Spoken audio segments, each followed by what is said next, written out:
Welcome to Lesson 16. Refer to the PowerPoint presentation for more in-depth information on this subject and on the energy exercises associated with this lesson.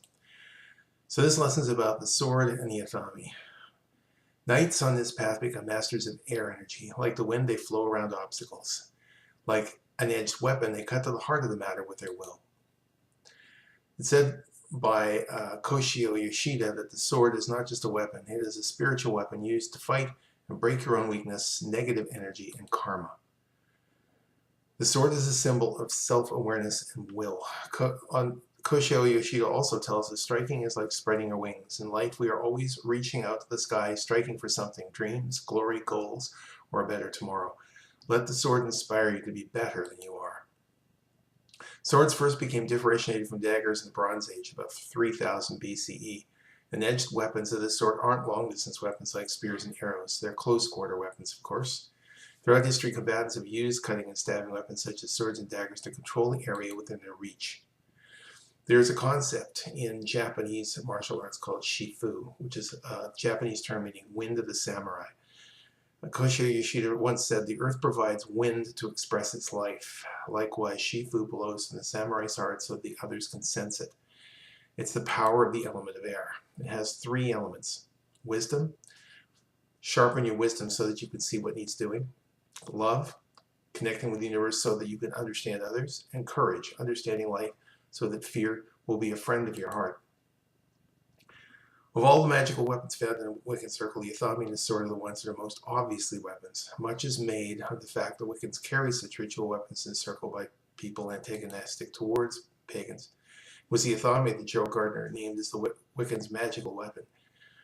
Gardner, who had spent time in the Far East, had a collection of various knives and cuirass, and his knowledge of these might have influenced his thinking towards the Athame.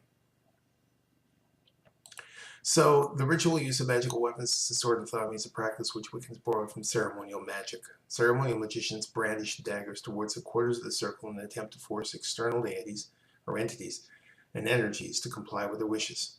These magicians carry magic swords as a form of protection against these external forces. This relates to traditions that held that evil spirits shunned iron tools. These customs are part of a Judeo-Christian magical system that treats energy and divinity as separate from mankind. They are customs from a system that seeks domination of the earth's forces. That's not the way we view things. The sword is one of the most recognizable symbols of ceremonial magic, of course. But the Order of Paladins rejects this external system. We are stewards of universal energy. Our power does not come from domination, it comes from mastery. We don't need edged weapons to protect us from spirits. We don't want the energy outside of the circle we create. We want the energy to flow through us and our circle. Another place that the Athame or sword appears in Wiccan rituals and initiation ceremonies. In some traditions, a blindfolded novice is challenged at the entrance of the circle by a coven brandishing an edged weapon. The point is pressed against the novice's chest and he's challenged. One typical challenge is, "O thou who standest on the threshold between the pleasant world of men and the dread domains of the lords of outer spaces, hast thou the courage to make the essay?" This is another clear example of how Gardner viewed the Athame as a magical weapon. It's a perfect example of an attempt to instill fear into the heart of the initiate through threats of violence with an edged weapon. This isn't the sort of thing that one expects to find on a non-violent Wiccan path. It's a custom borrowed from Freemasonry, in fact, and the Order of Paladins has discarded it. If we are bringing this person in the community of love and trust, how can we justify such an action? How can you enter a circle in perfect love and trust if someone's just threatened you? Instead, the Order of Paladins has devised ordeals such as the Battle of Proof to test the initiative. This relates to our seventh precept also, minimal appearance, maximum content. Appearances can be deceptive. It isn't just the tools that make it powerful.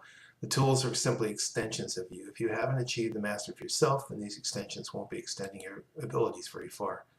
The Athame and sword are focusing tools. And this is very similar to the weapons of fire that we spoke of in the last lesson, the wand, spear, or staff. Double-edged blades seem to do a better job of focusing energy than single-edged blades. This is probably because the structure is more symmetrical. It's best if your Athame and sword has a grip made of natural materials, such as wood, leather, or bone. Even a metal grip is acceptable. The reason for this is such handles don't impede the flow of chi for you to the blade as much.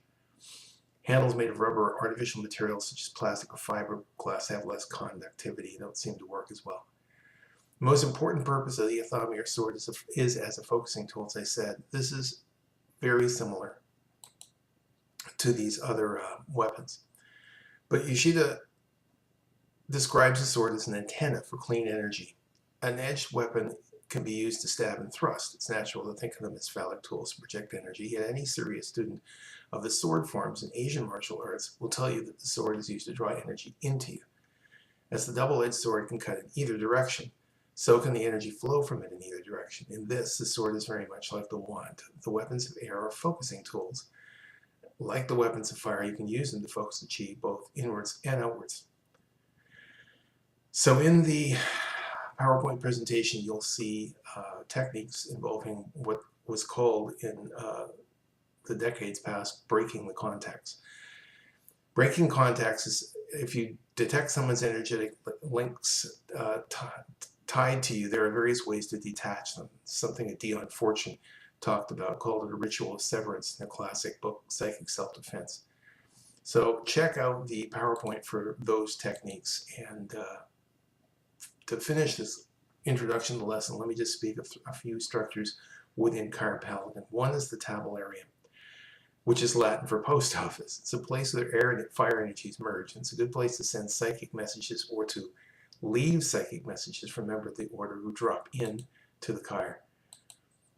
The other is a scriptorium. From lesson 14, you recall the expression, the pen is mightier than the sword. Well, the scriptorium is a place where the earth and air energies combine to inspire writing. It's a good place to come for inspiration for writing or finding the words to use to inspire others.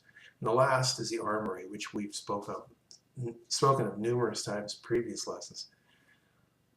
You were introduced to this building as a squire and encouraged to find your magical weapon there. If you're trying to decide what magical weapon to dedicate your life to, this is a good place to go, as I've said before. Being between the air and fire temples is the place where fire and air energies merge, just like in a blacksmith's forge. Good place to go if you're looking for the next weapon to work on if you've mastered one of the 4 sets.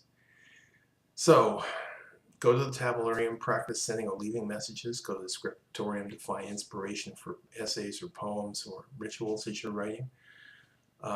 Go work on those cutting links exercise and practice with those edged weapons to draw energy into you rather than just sending energy out. Go out there and be glorious.